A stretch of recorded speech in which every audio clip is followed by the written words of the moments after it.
Bueno, ahora llegamos al espacio de la entrevista, Fernando. Vamos a estar hablando de un tema pues bastante interesante, el sistema carcelario, y hoy tenemos un entrevistado, un invitado acá con nosotros para hablar al respecto. Claro que sí, Sandy, realmente es muy importante para a la medida que usted pueda tener pues toda esta información de importantes funcionarios que realmente marcan una diferencia en esta administración pública y por supuesto poderles conocer acá y escuchar cuáles han sido sus experiencias y qué es lo que realizan en las instituciones que tienen a su cargo. En esta noche tenemos el gusto de tener con nosotros al relator contra la tortura, licenciado Carlos Solórzano. Bienvenido a La Medida. Buenas noches. Tenerlo acá.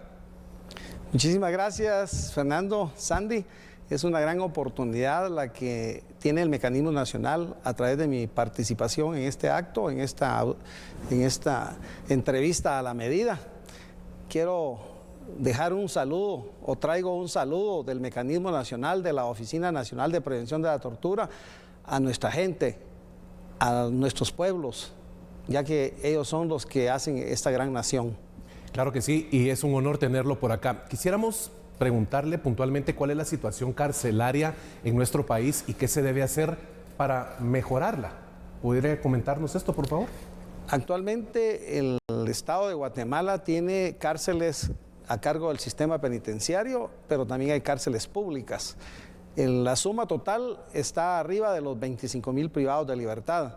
El Estado de Guatemala tiene capacidad para 6,900 personas. Hay más del 300% de hacinamiento en las cárceles. Y lo que une a los hombres es el sufrimiento y eso provoca también los motines. Y también generamos de alguna manera expectativas dentro de lo que es el ambiente carcelario. Y ustedes son testigos de por qué se dan las talachas, por qué se dan las extorsiones y cuánto afecta a la población que vive a la periferia como también a la población en general. Es importante que el Estado de Guatemala asuma su responsabilidad en virtud de que debe de, en principio, cerrar las cárceles públicas para que la Policía Nacional Civil se dedique a lo que es propiamente su función, y que es la seguridad ciudadana y la prevención del delito, y el sistema penitenciario que cumpla con el artículo 19 constitucional que le da la guardia y custodia de todos los privados de libertad. Son varios los compromisos que el Estado tiene al final con los privados de libertad y uno de ellos es la alimentación. ¿Cuánto invierte el Estado específicamente en este rubro? Nosotros tenemos números y hemos podido hacer un análisis que el Estado invierte 62.50 por privado de libertad diariamente. En un mes se está invirtiendo más de 1.800 quetzales y en el año invierte 22,000, más de 22,000.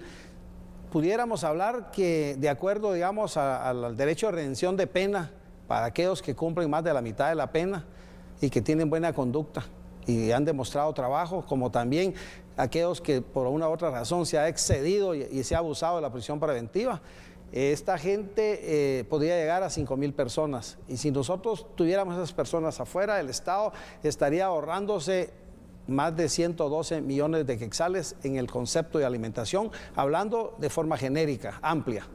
Realmente son cantidades muy fuertes las que el Estado invierte en este rubro. Ahora, hay un tema que realmente a todos los guatemaltecos, y es una realidad, Sandy, que nos interesa, y es el tema de los menores de edad que de alguna forma han estado y entran en conflicto con la ley. ¿Qué es lo que realmente se puede manejar como el problema principal que tienen hoy los centros de detención en el tema de menores en conflicto con la ley penal? Los menores en conflicto con la ley penal están a cargo de la Secretaría de Bienestar Social.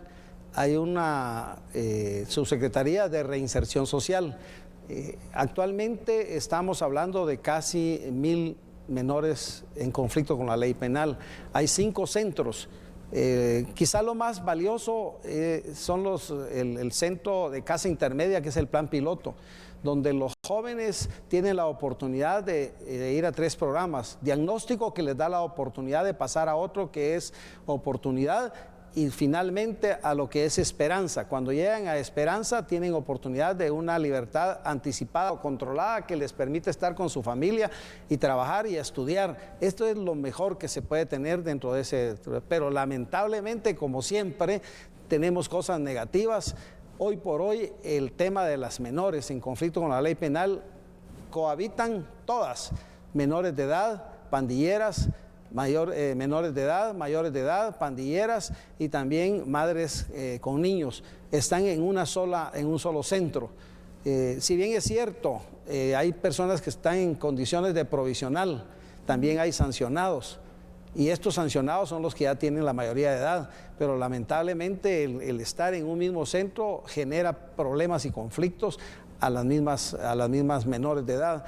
Creo que es importante que la Secretaría de Bienestar Social, aprovechando la oportunidad que tienen de iniciar un nuevo gobierno, dentro de la planificación puedan ya tener previsto a separar a estas menores de edad para que tengan las oportunidades de readaptación, resocialización y se puedan estar con su familia y con la sociedad y el Estado.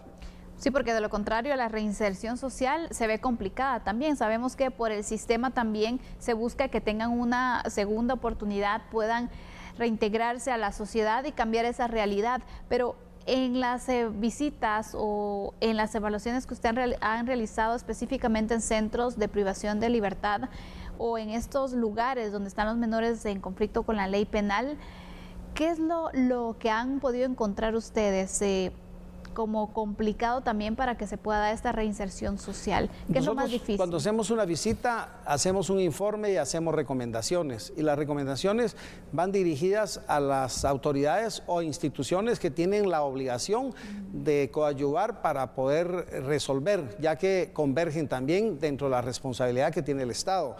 Quisiera yo referirme a tres cosas en derechos humanos o características. La primera es que hablamos que los derechos son universales, porque aplican a la persona humana, pero también que son inalienables, que no se les puede quitar, ¿verdad? Y que son derechos que se deben respetar independientemente de su situación jurídica.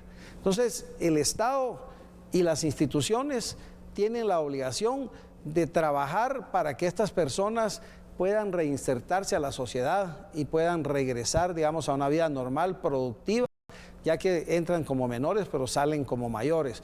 Creo que la violación de sus derechos humanos se cometen cuando el Estado incumple con la responsabilidad de darle no solamente educación, sino también una asistencia para una vida digna, que es lo que muchas veces no se observa en los centros de detención, tanto de adultos como de menores. Sin embargo, déjenme decirles, el tema de menores no es el problema en Guatemala. El problema realmente es el tema de las cárceles de adultos. Bueno, definitivamente es un tema que nos da para poder compartir mucho tiempo, licenciado Solórzano. Sin embargo, el tiempo se nos ha acabado en este segmento. Queremos agradecerle que haya abierto un espacio en su agenda y poder compartir con nosotros y por supuesto con nuestros amigos y amigas televidentes de A la Medida esa experiencia que usted ha tenido como relator contra la tortura. Muchísimas gracias. Nuestro agradecimiento y gratitud a ustedes como programa, pero también a la población en Guatemala. El Mecanismo Nacional de Prevención tiene un número telefónico que se usa precisamente para las denuncias, porque se atienden las denuncias a las 24 horas. En su momento le vamos a enviar el número para que ustedes lo puedan poner en pantalla en otra ocasión y por supuesto la gente pues haga uso de ese derecho de denuncia, que es una cultura que hace falta en Guatemala. ¿Por qué? Porque quienes violan los derechos humanos son los funcionarios. ¿Quién tiene la obligación? El Estado. ¿Quién tiene el derecho? La persona humana. Y la responsabilidad la tiene el funcionario. Y es ahí donde está el problema. Muchas gracias, licenciado Solórzano, por todo este espacio que ha compartido con nosotros. Es un gusto haberlo tenido por acá. Nosotros con esto cerramos el análisis, la entrevista del programa. Fernando, siempre también un honor poder compartir este espacio contigo. Que tengas un excelente fin de semana. Gracias, Sandy. Es un gusto, como siempre, compartir contigo todos estos espacios. Y además regresamos con más análisis que queremos compartir con ustedes acá en A la Medida en esta noche, en donde hablaremos de más espacios que afectan nuestra coyuntura y qué relación tienen con el derecho. Ya volvemos. Ya volvemos.